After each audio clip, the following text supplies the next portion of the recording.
Hubul Khair. Bisa, insya Allah.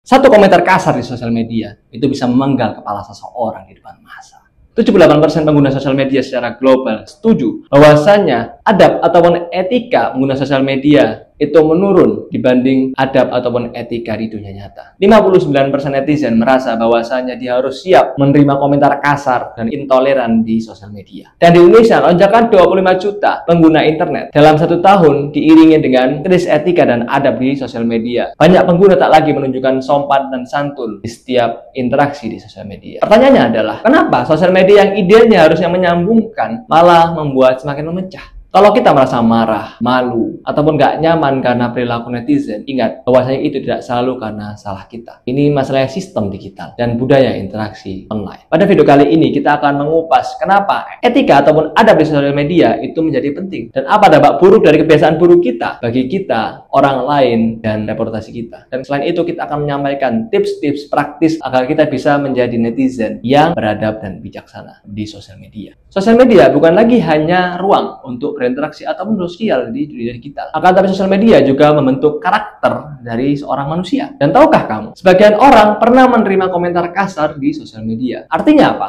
Kita tidak hanya menyerang seseorang lewat kata-kata, akan tapi kita juga membentuk dunia digital yang individualis, sinis, dan penuh dengan skeptisisme. Dan efeknya apa? Efeknya bagi seseorang yang mendapatkan hal itu atau mungkin bagi korbannya adalah bisa menjadikan seseorang tersebut menjadi stres, paranoia, dan isolasi diri. Penyalahgunaan platform dapat merusak reputasi hingga mempengaruhi karir dan keselamatan personal. Jaringan sosial media itu bisa jadi perang psikologis kalau kita biarkan emosinya bisa menggantikan diri kita. Etika atau adab digital sama dengan bagaimana cara berinteraksi kita secara online dengan sopan, hormat, dan bertanggung jawab di sosial media. Berikut adalah beberapa prinsip yang bisa kita pegang untuk kita bisa menjadi seorang yang beradab dan beretika di sosial media. Pertama adalah jadikan sosial media ini layaknya kita berinteraksi secara offline. Jangan tulis apa yang kita tidak berani sampaikan dan katakan secara langsung ke orang tersebut atau mungkin kepada orang yang membuat konten tersebut. Maksudnya apa? Kalau kita di dunia nyata atau mungkin di real life gitu bahasanya, kita di real life, kita ada unek-unek atau mungkin ada yang ingin kita sampaikan ke seseorang yang mungkin itu buruk untuk orang itu, contoh kayak mengejek atau dan lain-lain. Kalau kita tidak berani menyampaikan dunia nyata, jangan sampaikan ke dunia sosial media. Kenapa? Karena itu sangat mempengaruhi psikologis kita, yang mana kita di dunia nyata itu tidak berani melakukan hal itu dan kita berani melakukan di sosial media. Itu namanya pengecut. Itu sangat-sangat pengecut sekali. Dunia nyata kita nggak berani ngomong, tapi sosial media karena privasi kita dilindungi, maka kita berani menyampaikan apapun. Dan kita menyampaikan hal itu tanpa pikir panjang. Apapun yang muncul di pikiran kita sampaikan. Dan itu kita akan menjadi seorang yang pengecut. Kalau berani dan emang itu bermanfaat untuk orang lain, sampaikan secara langsung. Kenapa kita harus sampaikan sosial media? Kalau kita nggak berani kita sampaikan sosial media secara tanpa pikir panjang, ini kan aneh gitu loh. Pengecut. Kalau seandainya kita mungkin karena ada beberapa cara untuk menasihati seorang ya. Mungkin kita tidak bisa sampaikan secara langsung karena mungkin kita susah untuk berbicara, kita susah menyampaikan sesuatu dan kita lebih mudah untuk menyampaikan di sosial media. Nah, kita sampaikan boleh sebenarnya. Tapi dengan apa? Dengan cara pertama kita harus memikirkan hal itu. Apakah yang ingin kita sampaikan ini benar-benar bermanfaat untuk dia? Atau mungkin cuman kayak omong kosong yang lewat gitu loh, kayak cuman asal ngomong aja. Coba kita pikirkan apakah ini benar-benar bermanfaat untuk orang tersebut? Apakah ini itu bisa merubah hidupnya dan menjadi lebih baik? Atau mungkin seperti apa? Kalau emang itu benar-benar bermanfaat, bisa kita sampaikan di sosial media. Akan tapi salah satu adab dalam menyampaikan nasihat itu bukan secara umum. Salah satu adabnya adalah kita menyampaikan secara pribadi, secara langsung, bukan depan umum. Kita mengoreksi seorang bukan dengan depan umum, akan tapi secara pribadi. Bilang langsung, mungkin kita kalau sama dia buat video gitu, dia seorang konten kreator. Kita nggak boleh menyampaikan di komentar. Ini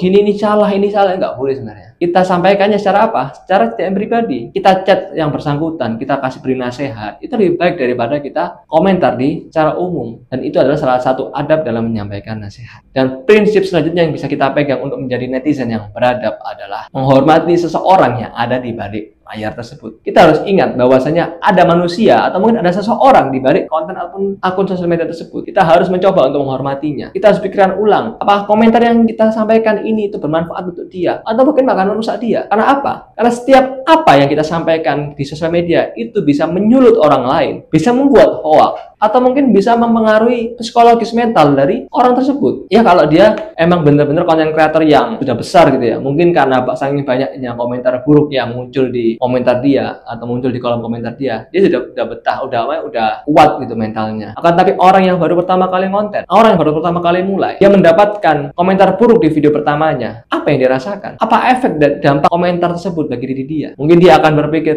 adalah nggak usah buat video lagi, adalah kayak gini kok dikit-dikit dikomentari, dia baper atau mungkin nggak kuat mentalnya kan. Padahal sosial media itu salah satu platform yang berpotensi, sangat-sangat berpotensi untuk menaikkan seseorang atau mungkin mempermudah seseorang untuk mencari nafkah. Potensi sangat besar sekali. Akan tapi untuk pertama kali masuk sangat berat. Apalagi pertama kali masuk langsung dapat komentar buruk. Seperti tadi yang diceritakan. Itu sama saja kalau kita komentar di sebuah video atau konten orang yang baru pertama kali dia konten. Itu kita memutuskan jalur rezeki seseorang. Itu sangat-sangat zalim sekali sebenarnya. Sangat-sangat merugikan orang lain. Hanya cuma dengan satu komentar atau beberapa komentar. Gambarannya kayak orang itu dia pengen naik gitu ya. Dia pengen berkembang dirinya. Dia pikir berkembang untuk menjadi seorang yang lebih baik di sosial media. Dia membuat konten pertamanya. Lalu tiba-tiba ada seseorang yang tidak bertanggung jawab gitu ya. Dia komentar buruk di kontennya dia. Maka seakan-akan dia menarik seseorang yang ingin grow up tadi untuk turun jatuh ke bawah. Seperti orang yang komentar tadi. Yang tidak pernah melakukan apapun yang dalam hidupnya. Dia komentar buruk. Dia ingin membuat seseorang yang berusaha grow up sama seperti dirinya. Sama jatuhnya seperti dirinya. Dan itu adalah adab yang buruk di sosial media. Dan alangkah baiknya kalau kita mensupport seseorang yang ada di balik video tersebut. Kita bijak atau mungkin kita menghormati orang yang ada di balik video tersebut. Kita support. Maka walaupun kontennya buruk atau mungkin amit-amit ya, walaupun kontennya itu tidak sebagus yang ada di luar sana gitu ya, dia akan terinspirasi, dia akan naik keinginannya atau mungkin dia akan semakin termotivasi untuk belajar, terus belajar dan grow up terus. Dan itu adalah perbedaan dari efek samping komentar buruk dan baik. Dan kenapa kok salah satu caranya adalah kita harus menghormati orang yang ada di balik layar, karena itu sangat-sangat sekali berefek kepada diri seseorang dan diri kita terutama. Dan prinsip selanjutnya adalah kita harus menggunakan bahasa yang sopan saat memberikan komentar di sosial media. Walaupun kita ingin mengkritik seseorang tersebut, kita harus memberikan bahasa yang sopan santun ke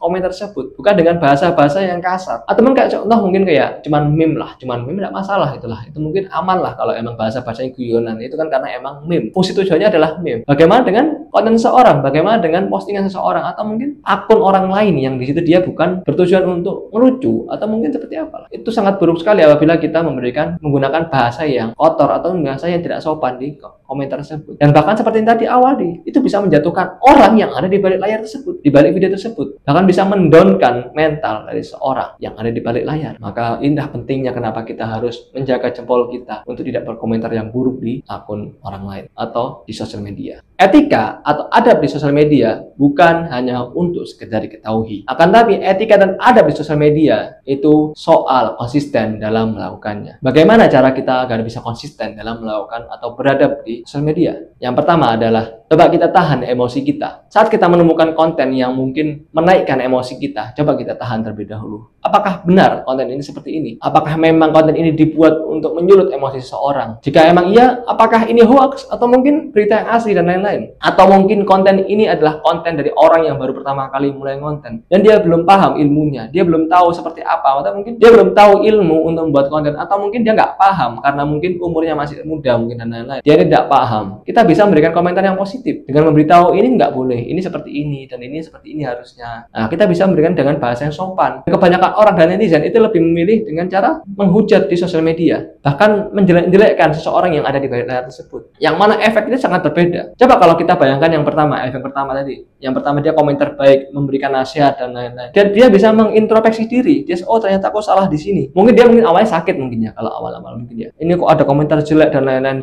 Dia perlu waktu untuk memikirkannya apakah ini benar komentar baik ataupun buruk. Lama-lama yang pasti dia akan ada sisi positifnya. Apa? Dia akan menerima nasihat yang disampaikan orang tersebut di komentar. Oh ternyata emang ada salahnya di sini di kontenku. Mungkin ada beberapa kesalahan. Itu kalau komentar positif. Kalau komentar negatif, dia lihat. Mungkin kalau dia kuat aman lah. Kalau dia nggak kuat, dia lihat, oh gini ya. oh aku nggak layak nih buat konten. Kayaknya aku nggak layak buat melanjutkan buat konten lagi. Sudahlah, aku stop aja lah. Aku stop lah. Nggak usah buat konten lagi. Ternyata kontenku jelek gitu. Akhirnya dia down.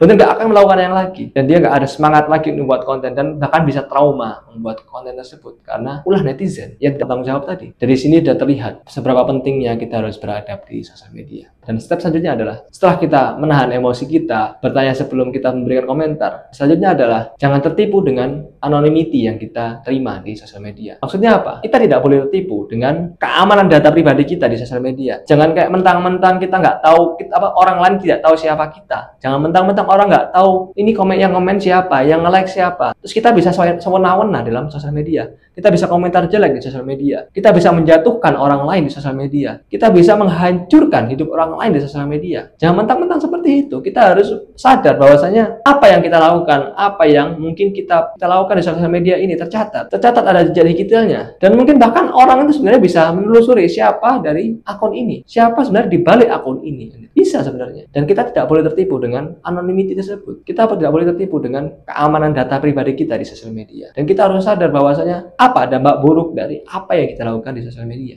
Karena apapun yang kita lakukan di sosial media itu akan terekam atau mungkin ada yang namanya jejak digital. Etika dan adab di sosial media bukan hanya soal dunia maya. Etika dan adab di sosial media ini soal membentuk diri atau karakter kita. Dengan menjadi netizen yang beradab, kita bisa membentuk dunia digital atau sosial media yang kooperatif dan positif. Dengan menjadi netizen yang beradab, kita bisa menjadi contoh konkret untuk teman ataupun keluarga. Dengan menjadi netizen yang beradab, kita bisa menjaga reputasi kita. Yang mana itu sangat penting untuk karir, relasi, dan keamanan. Karena apa? Semua yang kita lakukan di sosial media itu ada yang namanya jejak digital. Kalau kita ingin dunia ini menjadi lebih baik, maka mulailah dari cara kita berbicara, cara kita menanggapi konten di sosial media. Bukan dari brand-brand besar, akan tapi dari perilaku harian kita. Lalu sudahkah kita bertanya kepada diri kita sendiri? Apakah komentar yang kita lontarkan di sosial media itu sudah berdampak baik pada konten seseorang ataupun bahkan menyulut seseorang agar menyebabkan hoax ataupun cyberbullying?